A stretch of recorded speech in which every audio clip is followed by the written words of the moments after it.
Chandrashekhar नजरबंद, Bhim army का सड़क पर रुतबा।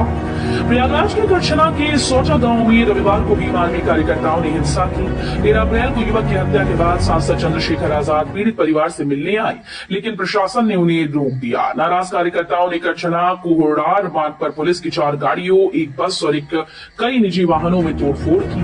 दुकानों में हमला, मारपीट और पथराव हुआ, जिसमें कई पत्रकार और पुलिसकर्मी घायल हुए। यूपी रोडवेज का कांवड़ियों को बड़ा तोहफा, गोला गोकर्णनाथ से हर गांव के लिए मिलेगी बस। जनपद के गोला गोकर्णनाथ में बसे श्रद्धालुओं और ग्रामीणों के लिए अच्छी खबर है। विश्वविख्यात छोटी काशी में सावन माह की शुरुआत से पहले गोला डिपो से 5 नई ग्रामीण बस सेवाओं की शुरुआत की गई। इस पहल से जहां ग्रामीणों को बेहतर परिवहन सुविधा मिलेगी, वहीं बाबा भोलेनाथ के दर्शन को आने वाले श्रद्धालुओं के लिए भी सफर अब और भी सुविधाजनक होगा। वहीं कथावाचक के पैर पर नाक रगड़ने वाली महिला पर FIR। जिले में एक धार्मिक आयोजन के दौरान कथावाचक के साथ किए गए दुर्व्यवहार और उसके बाद उपजे जातीय तनाव को लेकर पुलिस प्रशासन सख्त हो गया। मामले में मुख्य आरोपी रेणु तिवारी के खिलाफ FIR दर्ज की गई। आरोप है कि महिला ने यादव समाज के कथावाचकों से पैर पर नाक रगड़ने जैसी अपमानजनक हरकत कराई। गोरखपुर में राष्ट्रपति के आगमन पर आज और कल को रहेगा ट्रैफिक डायवर्शन। महामहिम राष्ट्रपति द्रौपदी मुर्मू के आज और कल को गोरखपुर दौरे के दौरान गोरखपुर पुलिस ने यातायात डायवर्शन प्लान जारी किया। 2 दिनों तक शहर में ट्रैफिक व्यवस्था में बदलाव रहेगा। Roadways buses, e rickshaw, auto और भारी वाहनों के लिए अलग अलग रूट तय किए गए। एम्बुलेंस और अन्य इमरजेंसी वाहनों पर डायवर्शन लागू नहीं होगा। हालांकि VVIP मार्गों पर गैस, ऑयल टैंकर और अन्य भारी वाहनों का प्रवेश पूरी तरह से प्रतिबंधित रहेगा। अखिलेश ने कसा तंज, 35,000 MSME कंपनीज हुई बंद। अखिलेश यादव ने बीजेपी सरकार पर निशाना साधते हुए कहा कि बीते 1 साल में देश में 35,000 MSME कंपनीज बंद हुई। जहां लोगों को रोजगार मिल सकता है, वहां कंपनीज बंद हो रही हैं। इस तरह से अर्थव्यवस्था चलती रही तो कारोबारियों की हालत आने वाले दिनों में कैसी होगी। सरकार बिचौलियों की आमदनी बढ़ाने के लिए फैसले ले रही है। भाजपाई कारोबारी मुनाफाखोरी कर रहे हैं। सीएम योगी ने कहा, यूपी के खनन क्षेत्र में बड़ा निवेश, अडानी और टाटा स्टील दिखा रही रुचि। मुख्यमंत्री योगी आदित्यनाथ ने कहा कि खनन क्षेत्र अब केवल खनिज उत्पादन तक सीमित नहीं, बल्कि ये राज्य की $1 ट्रिलियन अर्थव्यवस्था के लक्ष्य में अहम भूमिका निभा रहा है। उन्होंने खनन नीति को पारदर्शी और तकनीक सक्षम बनाने के लिए भूतत्व और खनिकर्म विभाग की सराहना की। सीएम ने बताया कि खनिज राजस्व में 18.14% की औसत वार्षिक वृद्धि दर्ज की गई। यूपी में अगले महीने बिजली उपभोक्ताओं की ज्यादाजीरी होगी जेब, 1.97% बढ़कर आएगा बिल। जुलाई के बिजली बिलों में उपभोक्ताओं से 1.97% की अतिरिक्त वसूली होगी। अगर कोई उपभोक्ता 1,000 रुपए की बिजली इस्तेमाल करेगा तो उसे 19.70 रुपए का अतिरिक्त भुगतान करना होगा। ये अतिरिक्त रकम उसे अप्रैल महीने के लिए ईंधन व ऊर्जा खरीद समायोजन अधिभार के लिए देनी होगी। यूपी के 8 लाख सरकारी कर्मचारियों के लिए बदली आवास नीति, अधिकारियों को मिलेगा बड़ा बंगला। उत्तर प्रदेश सरकार ने अपने कर्मचारियों और अधिकारियों के लिए आवासीय व्यवस्था में बड़ा बदलाव किया है। अब सरकारी कर्मचारियों को पहले से कहीं बड़े और आधुनिक आवास उपलब्ध कराए जाएंगे। इस नई नीति के तहत सबसे कम वेतन पाने वाले कर्मचारियों को भी कम से कम 400 वर्ग फीट का फ्लैट मिलेगा, जबकि वरिष्ठ अधिकारियों के लिए बंगले की व्यवस्था होगी। इस बदलाव से उन कर्मचारियों को राहत मिलेगी जिनके पास अपना निजी मकान नहीं है। बढ़ने लगी कृषि यंत्र।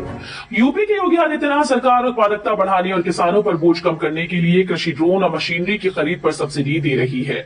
इसके लिए ऑनलाइन आवेदन किए जा सकते हैं। 12 जुलाई तक ऑनलाइन जमा किए जा सकते हैं। यूपी सरकार के एक बयान में कहा गया कि भूजल परियोजना और आवेदन प्रक्रिया के बारे में विस्तृत जानकारी उपलब्ध है। कृषि यंत्रों को सब्सिडी पर लेने के लिए किसानों को अपना ऑनलाइन आवेदन पोर्टल पर किसान कॉर्नर के तहत यंत्र बुकिंग आरंभ पर क्लिक करके करना होगा। प्रयागराज में फर्जी फर्मों से 15 करोड़ का GST घोटाला, 3 पर केस दर्ज। फर्जी फॉर्म खोलकर 15 करोड़ रुपए की हेरफेर का सनसनीखेज मामला प्रकाश में आया। राज्य कर खंड 13 के सहायक आयुक्त वीरेंद्र लाल ने इसकी जांच की तो मामला उजागर हुआ। सिविल लाइंस थाने में तहरीर देकर 3 फर्म संचालकों के नाम नामजद मुकदमा दर्ज कराया गया। इसमें एक फर्म का संचालक दिल्ली का रहने वाला है। कौशाम्बी रोड निवासी दीपक ने अपने पैन संख्या व अन्य कागजातों के माध्यम से GST पोर्टल पर देव प्रयागम दीपक ट्रेडर्स के नाम से GSTIN नंबर कर 30 मई को पंजीयन प्राप्त किया। एक दिन में यूपी की आबादी से ज्यादा रोपे जाएंगे पौधे, अगले महीने योगी सरकार चलाएगी बड़ा अभियान। अगले महीने जुलाई में एक दिन में प्रदेश की आबादी से ज्यादा पौधे रोपे जाएंगे। वन महोत्सव की तैयारियों के संबंध में मुख्यमंत्री योगी आदित्यनाथ ने उच्च स्तरीय बैठक में तैयारियों की गहन समीक्षा की और अधिकारियों को निर्देश दिए कि इस अभियान को प्रदेशव्यापी जन आंदोलन का रूप दिया जाए। यूपी में बड़ा प्रशासनिक फेरबदल, 8 IAS का तबादला, 15 PCS भी इधर से उधर। उत्तर प्रदेश की योगी सरकार ने रविवार को बड़े पैमाने पर प्रशासनिक फेरबदल करते हुए 8 IAS और 15 PCS अधिकारियों के तबादले किए। 5 IPS अधिकारियों के तबादले के बाद ये तबादले किए गए। हालांकि ये पहली बार नहीं है जब अधिकारियों के तबादले हुए हैं। सरकार राज्य में कानून व्यवस्था बनाए रखने और भ्रष्टाचार पर अंकुश लगाने की मंशा से काम कर रही है। मायावती ने योगी सरकार को घेरा, 3500 दलित छात्र छात्राओं की शिक्षा पर जताई चिंता। बहुजन समाज पार्टी प्रमुख मायावती ने रविवार को उत्तर प्रदेश की योगी आदित्यनाथ सरकार को घेरते हुए अलीगढ़ में राजा महेंद्र प्रताप सिंह विश्वविद्यालय से संबद्ध कॉलेजेस में पढ़ रहे दलित छात्र छात्राओं की छात्रवृत्ति की समस्याओं पर सवाल उठाए। मायावती ने कहा कि 3500 दलित छात्र छात्राओं की शिक्षा पर खतरा मंडरा रहा है। साथ ही मायावती ने इस मामले में उत्तर प्रदेश के मुख्यमंत्री योगी आदित्यनाथ से तुरंत हस्तक्षेप करने की मांग की। गाजियाबाद में जमकर गर्जा बुलडोजर, जीटीए की ध्वस्तीकरण कार्यवाही से प्रॉपर्टी डीलर्स में मचा हड़कंप। गाजियाबाद विकास प्राधिकरण की प्रवर्तन टीम ने जोन 1 के गांव मोटी में करीब 7000 वर्ग गज में विकसित की जा रही अवैध कॉलोनी को ध्वस्त किया। इस दौरान कॉलोनाइजर ने प्रवर्तक टीम का विरोध किया, लेकिन पुलिस बल ने उन्हें मौके से हटाते हुए मुकदमा दर्ज करने की चेतावनी दी। मोटी के खसरा नंबर 352 में करीब 1000 वर्ग मीटर, खसरा संख्या 175 व 176 में 6000 वर्ग मीटर जमीन पर कॉलोनाइजर अवैध रूप से विकसित की जा रही कॉलोनी में निर्माण को ध्वस्त किया। नोएडा ग्रेटर नोएडा वेस्ट में चलेंगी डबल डेकर बसेस, यात्रियों का सफर बनाएंगी आसान। नोएडा डिपो को मिलने वाली डबल डेकर बसेस यात्रियों का सफर आसान बनाएंगी। बॉटनिकल गार्डन से शुरू होकर ग्रेटर नोएडा वेस्ट के गौर चौक और आगे तक 4 बसेस चलाई जाएंगी। नोएडा डिपो को मुख्यालय से 8 डबल डेकर बसेस मिलनी है। इनको पहले सड़क मार्ग से नोएडा भेजा जाना था, लेकिन बीच में चार्जिंग की सुविधा न होने के कारण ये निर्णय टाल दिया गया। 1 महीने में श्रद्धालुओं के लिए खोल दिए जाएंगे राम जन्मभूमि परिसर के सभी मंदिर। रामनगरी अयोध्या आने वाले राम भक्तों के लिए अच्छी खबर है। राम मंदिर परिसर में अभी तक जितने भी निर्माण कार्य पूर्ण हो चुके हैं उनको 1 महीने के अंदर श्रद्धालुओं के लिए खोल दिए जाएंगे। राम जन्मभूमि परिसर में मंदिर निर्माण समिति की दूसरे दिन की बैठक के पहले अध्यक्ष नृपेंद्र मिश्र ने पत्रकारों से इस जानकारी को साझा किया। नृपेंद्र मिश्र की अध्यक्षता में भवन निर्माण समिति की दूसरे दिन की बैठक अंतर्राष्ट्रीय रामकथा संग्रहालय में चल रही है। वीडियो में 50% से कम छात्रों वाले कोर्सेज में नहीं होगी पढ़ाई। दीनदयाल उपाध्याय गोरखपुर विश्वविद्यालय की प्रवेश समिति ने निर्णय लिया कि वर्तमान शैक्षणिक सत्र में ऐसे किसी पाठ्यक्रम का संचालन नहीं किया जाएगा जिसमें 10 से कम अभ्यर्थी प्रवेश लेंगे। इन पाठ्यक्रमों में होटल मैनेजमेंट, पीजी डिप्लोमा, ज्योतिष वास्तु शामिल है। विश्वविद्यालय ने यह फैसला कुलाधिपति को जारी उस निर्देश के अनुसार किया जिसमें यह कहा गया है कि 10 से कम अभ्यर्थी वाले पाठ्यक्रमों का संचालन न किया जाए।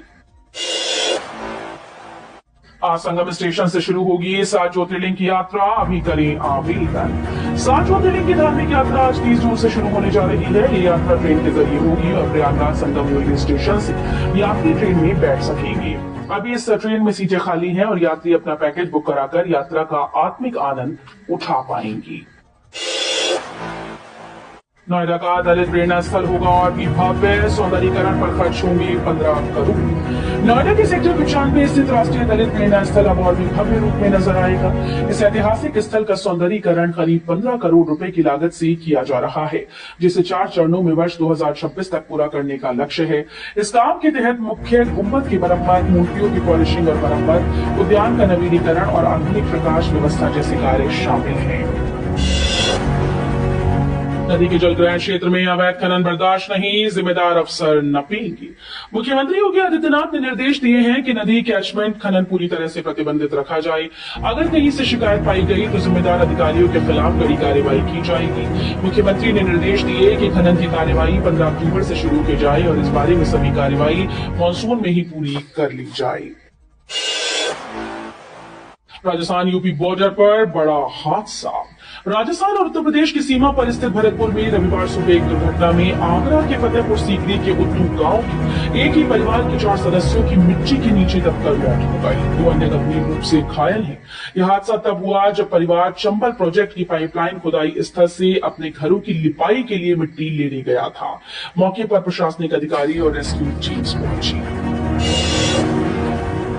यूजीसी में स्कॉलरशिप पाने का मौका, हर महीने मिलेंगे 8,000। विश्वविद्यालय अनुदान आयोग द्वारा पूर्वोत्तर भारत के आर्थिक रूप से कमजोर वर्ग के छात्रों के लिए ईशान उदय छात्रवृत्ति योजना के तहत ऑनलाइन आवेदन प्रक्रिया जारी है। इच्छुक और योग्य छात्र 31 अक्टूबर 2025 तक राष्ट्रीय छात्रवृत्ति पोर्टल पर आवेदन कर सकते हैं। इसके बाद छात्रवृत्ति के चयन का परिणाम आमतौर पर नवंबर या दिसंबर में घोषित किया जाता है।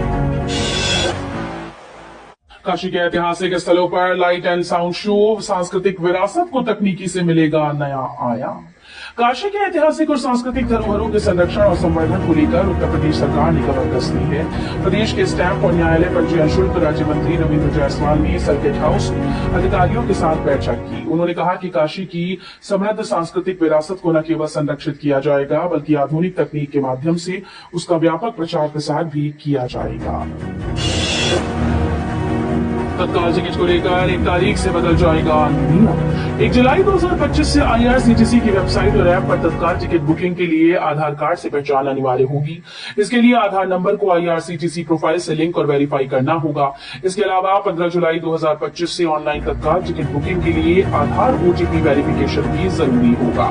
नए नियम के तहत तत्काल टिकट बुकिंग शुरू होने के पहले 30 मिनट तक एजेंट टिकट बुक नहीं करा पाएंगे। पूरी रथ यात्रा में भगदड़ को लेकर एक्शन में सरकार। उड़ीसा में भगवान जगन्नाथ पुरी की रथ यात्रा में भगदड़ से हुई मौतों पर उड़ीसा सरकार सख्त हो गई। पुरी के जिला कलेक्टर और SP का ट्रांसफर कर दिया गया। मुख्यमंत्री ने इस घटना के लिए खुद माफी मांगी और इसके अलावा DCP विष्णुपति और कमांडेंट अजय पाधी को ड्यूटी में लापरवाही के लिए सस्पेंड कर दिया गया। वहीं दूसरी ओर शांति वार्ता के लिए आगे बढ़ रही रूस और यूक्रेन के बीच युद्ध और भी ज्यादा तेज हो गया।